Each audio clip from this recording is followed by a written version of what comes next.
त्यानंतरची बातमी आहे समृद्धी महामार्गासंदर्भात। समृद्धी महामार्गाच्या तिसऱ्या टप्प्याचं लोकार्पण आज होत आहे। भरवीर ते इगतपुरी या टप्प्याचं लोकार्पण होणार आहे। दादा भुसे, छगन भुजबळ, भारती पवार यांच्या उपस्थितीमध्ये हे लोकार्पण होणार आहे।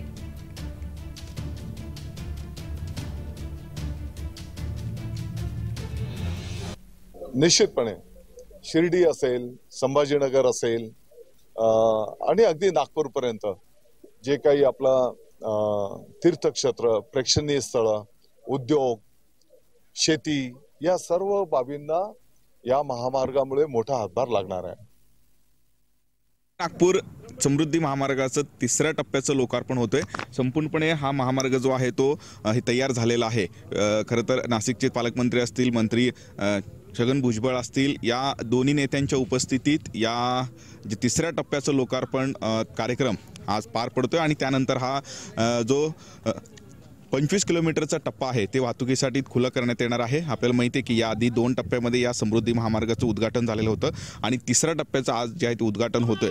जवळपास 700 किलोमीटरपैकी 625 किलोमीटरचा महामार्ग जो आहे तो समृद्धीचा तो आता वाहतुकीसाठी खुला झालेला आहे।